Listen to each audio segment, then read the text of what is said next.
Okay guys, so I'm here at a customer's house. They said they recently switched this GFCI out because the old one wouldn't work. I think they already had one and they tried to put it in, but this is not working. And if you notice, this little light right here is not lit up, so it's supposed to be working right now. But if I plug something in, it's not going to work. I've done tried it. So I have brought my Klein circuit breaker finder, and if you'll notice at the bottom here, I've got a GFCI tester. Now this is going to tell you what's wrong with your GFCI. So what we're going to do is we're going to unplug this from the bottom here. Might have to use both hands, just a second. Alright, that just plugs into the bottom. And we're going to plug this bad boy in and see what's wrong. Okay, now, I don't know if you can see it. No, I don't believe you can. But this middle, there it is. That middle light is all that's lit up. So we come up here to our chart and we see that means there's an open ground. So we've got a ground wire that's not connected. That could be right here at the outlet or it could be at the breaker panel. So I'm gonna go find the breaker and then I'm gonna turn it off and see what's going on with this thing. So that's why I brought my circuit breaker finder. I don't want to have to guess which breaker it is. I just want to be able to turn it off and get right back to work because time is money. So now that this is plugged in, as long as it's got a good hot, which it does, it says only the ground is open, not the hot or the neutral. So since it's got a good hot, it's sending a signal back to the breaker panel. So I'm going to go show you how you can find it with this Klein circuit breaker finder. Alright guys, so their circuit breaker was out in the garage. So we're going to get this opened up here, and it has got it correctly labeled, I would say. I don't know that for sure. So we're going to go ahead and use our circuit breaker finder so we don't have to guess. Now the way you're going to use this is you're going to make one pass across all the breakers in the panel, down both sides. One side, then the other side. After you make that first pass, pull it back, give it just a second, and then start again, and it'll show you the correct breaker. So first, hit the power buttons right there, and then make your first pass. Just ignore the beeping on the first pass, because it's not going to be correct.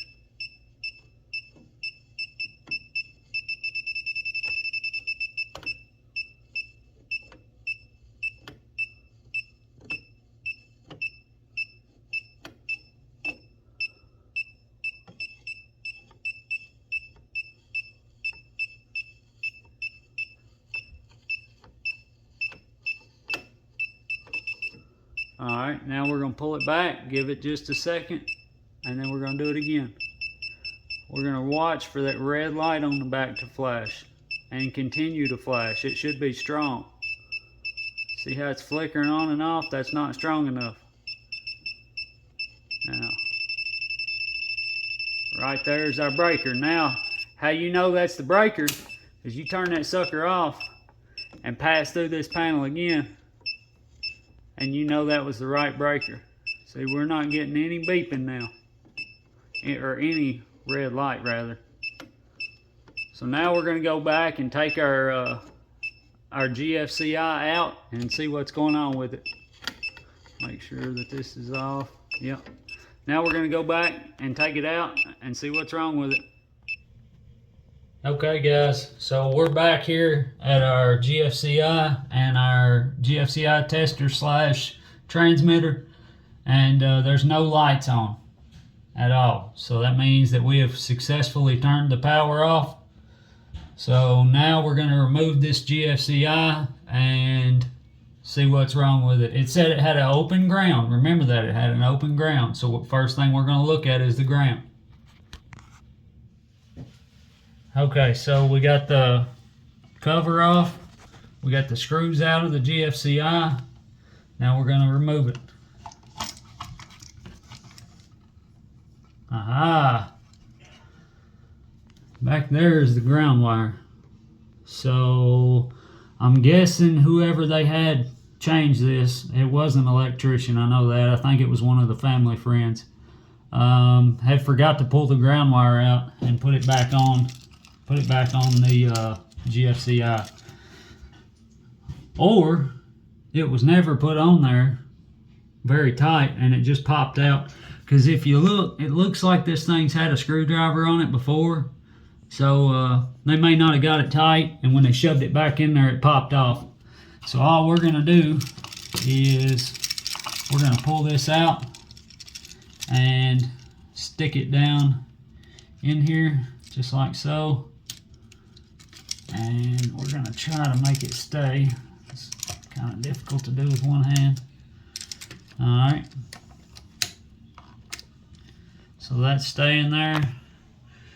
Now, I can't get this securely tight with one hand, so y'all give me just a second. I'm going to tighten that ground wire down, and then we'll check it out.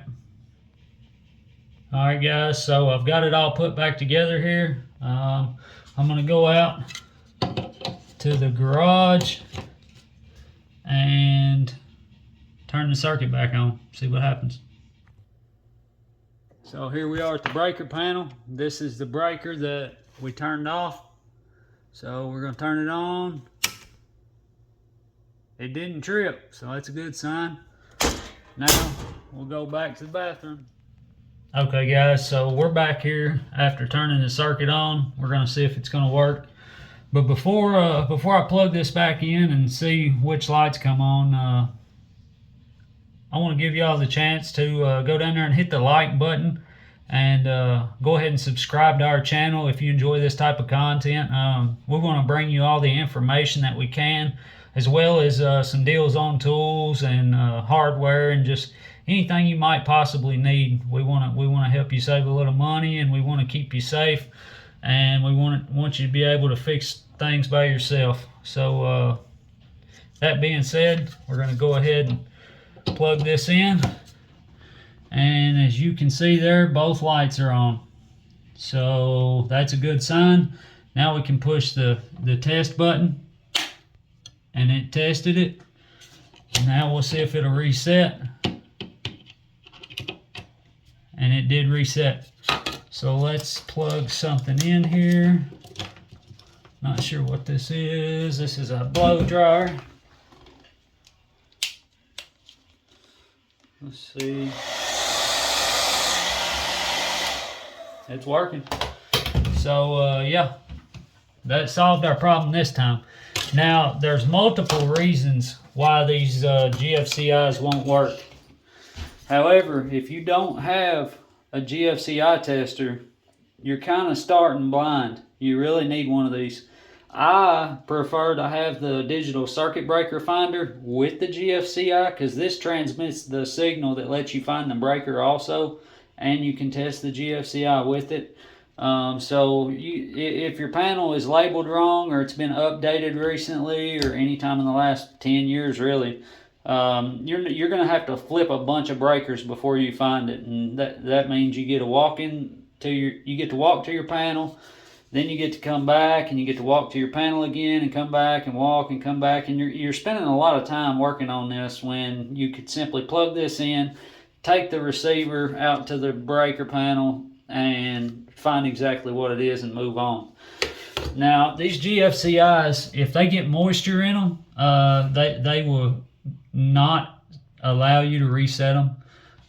If it's got a broken neutral wire in the box, it'll not allow you to reset it. If for some reason the power isn't present, none of these lights will come on. If there's no power, no lights will come on. So the most common is that it'll get moisture, because these are required in a wet area. So over time, moisture will build up from your shower, from your sink, from your dishwasher, and it'll get in there.